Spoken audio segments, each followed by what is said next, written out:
The alcohol ink drop technique has become really popular lately, so I want to cover it here in this lesson all by itself. It isn't very complicated, but it can be a little intimidating for people who are just starting out. So the first thing you're going to need is some alcohol inks. These ones are from Resin, and you can get them on Amazon. There are lots of other brands. I totally recommend trying out other ones and seeing which ones you like. This set is the most affordable by far, and the brand is one that I trust. So I've used the Resin molds before, and so I went ahead and ordered the alcohol inks. Now, each one is going to come individually packaged, and there's lots of colors in this box, and I love the options that this set provides. I also picked up a pack of these squeeze bottles because sometimes when you're working with alcohol ink right out of the bottles that they come in, they come out a little too fast and there's not a lot of control. But with these, you can really pinpoint where you want to place the ink because of the tip that's on this bottle. Essentially, you just pour your alcohol inks in here and then put the cap back on. And when you're ready, just remove the little rubber stopper. These colors are awesome. They're really saturated, they're beautiful, but they don't do their job unless you use the white alcohol ink that comes in the kit. So the white is what makes the ink actually drop to the bottom of the mold. If you don't use the white, you don't get the drop. Now this pack comes with two types of white. The regular white is for your standard mold, and then the other white is for deeper molds. I also like to use the alcohol inks for creating translucent color when I want a piece to be a little see-through, like some of the pieces that we made in lesson 1 of this module. Alcohol inks are pricey though, so if you're going to be making a larger project, I would just be very mindful of how much these inks cost. For this technique, I'm going to be making coasters, and I'm actually going to utilize a technique that I really won't be covering that much until the next module. This technique is using a transparency that's been printed out with a design that you want on it and embedding it into the resin. So I have two designs here. One is a Mountainscape with adventure is out there underneath, and the other one is a castle. And so I'm actually going to be painting the back side of this transparency because I really want the mountain caps to pop. If you leave it the way that it is, it's just going to take on the color of the alcohol ink behind it. Instead, I want the mountain tops to look snow-capped. So now I'm just going to put a little drop of paint on my silicone mat and take a paintbrush and paint those mountain caps. I ended up putting on 2 coats of white because the first layer was a little translucent. So I let the first layer dry and then I painted over it with a second coat. I mix up a cup of resin and I get ready to pour it into my mold. So take your transparency and cut it out. I ended up painting one of the castles with white windows, but I didn't really love the way that it looked, so I went with the transparent windows instead. So I pour the resin into the mold, and then I'm going to take my heat gun and blow out any bubbles that might have risen to the top. I pay special attention to the edges because air bubbles like to get trapped down there in the corners and the edges, so I make sure that I really get down in there. So I begin embedding the transparency into the resin, and with the castle it doesn't really matter which way the transparency is facing. I just want to make sure that I'm really pushing it with my popsicle stick all the way to the bottom of the mold. This is really important. You don't want a big air pocket underneath that transparency, so press it all the way down the bottom and even swoosh it around a little bit to make sure that there's no air pockets trapped underneath that transparency. Once I do that, I use my heat gun again. After I'm done with the heat gun, it's time to start dropping the ink. This is the most exciting part. So I've already picked out the colors that I want. I'm going with a pink and a blue and a yellow. So I shake up my white to make sure that it's all ready to go, and I start dropping my ink. Now, I'm going for just a random look. I don't have a design in mind, but when you do yours, feel free to have a gradient rainbow effect or stick to just two colors or use as many as you want to. But I just like to space the colors out a little bit and just start dropping the ink.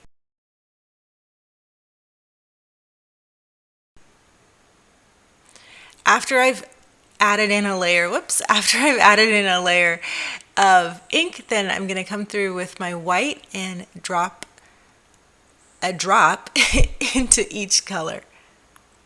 You can see around the edges how the ink is starting to drop down, how the white is being enveloped by the color and it's sinking down underneath.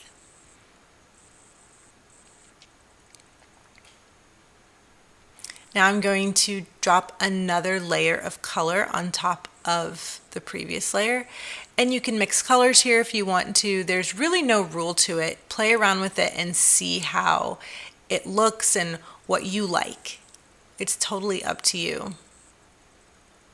So you're just going to repeat this process of color, then white, then color, then white. I like to do at least 3 layers of this, but you can definitely drop more if you want to. Also, you can't get the ink drop effect without the white. The white is the most crucial part of this. If you don't have white, the ink isn't going to go anywhere. It's just going to sit on top. Another quick tip is if your resin has begun to cure, so if you've waited too long between pouring it and then adding your ink, it's also not going to drop. You want to make sure that the resin is still in a really liquid state and then start adding your inks.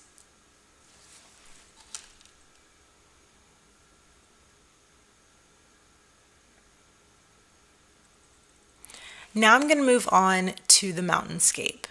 I'm going to do the same thing, just pour the resin and use my heat gun.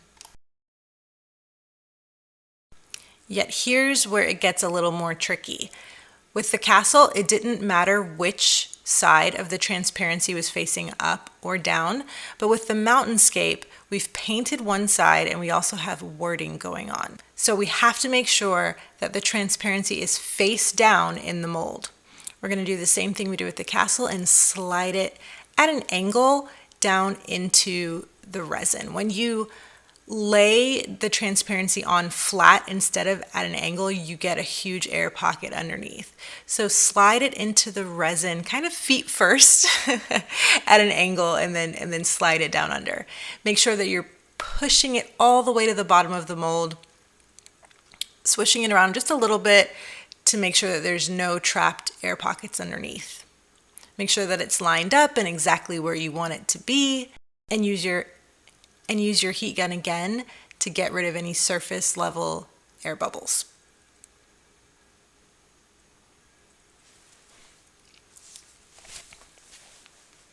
Now with this Mountainscape, I decided to use more colors and stick to a pattern of a rainbow. So I'm going to use the lighter colors at the bottom where the words are, because I don't want to use like a dark purple or a dark blue down by the words, because then the words would be harder to read. So I started with yellow at the bottom, then orange, then pink, then blue, then purple. And then with the white, I went all the way around because it doesn't really matter where you drop the white. It's going to be sinking downwards anyway, so it doesn't really matter. And then I came through and I put my colors right on top of the colors that were already there. So wherever there was yellow, I was dropping yellow. Wherever there was pink, I was dropping pink right on top. Blue, purple, orange, all of that. I didn't want to mix the colors too much. And I repeated this process 3 or 4 times. After I was all done dropping the ink, I let it sit overnight. Now usually our last step of pouring resin is to blast it again with the heat gun to make sure that we get all the air bubbles out. But this time, because we're dealing with alcohol ink, we do not want to bring that heat gun back in. It'll move the inks around a lot. So, okay, so it's the next morning and our ink drop coasters have been curing all night. They're ready to come out of the molds. The backs are smooth, they're not sticky. If the back is sticky when you touch it, it means it's not cured yet. So just allow it a few more hours. So I'm peeling away the sides and gently lifting it out of the mold. So this is the castle one. And look how vibrant and beautiful that is. Some people refer to this effect as the Petri effect, like a Petri dish. I prefer to look at it as a tie-dye effect. I think that these vibrant colors and the way that they swirl and they move together, it just reminds me of tie-dye. So that's what I call it. This is the tie-dye effect, and you can see from the side view where the white pushed the color down towards the front of the mold. And I think the side view is so cool. This coaster reminds me of fireworks at Magic Kingdom, and I just absolutely love this background. It's so beautiful. All right, so let's move on to the Mountainscape. And here is our rainbow effect. You can see the lighter colors at the bottom and this really vibrant purple at the top. It's just really, really beautiful. That black spot there on the right was where I accidentally dropped a drop of orange into the blue area. So that's why it's so important to be careful with the mixing of the colors if you are going for a rainbow effect. This coaster is thicker than the last one, so you can really see from the side view that ink drop profile. It's so beautiful. Like, I really could look at this for a long time. The layers and the way that the ink moved and dropped down is just so pretty. It's such a unique effect that no two coasters are going to be exactly the same. Even though I poured these at the exact same time and I used the same brand of ink and everything, they have a totally different and unique look. So keep that in mind when you're creating a set. You can definitely stay within the same color family and color scheme, but no two coasters or pieces are going to look exactly the same. I also love how the white on the mountains stands out against the tie-dye background. You can use other colors of paint instead of white. It's just I went with white because it was a snow-capped mountain. But we're going to talk more about transparencies in the next module, which is actually coming up right now.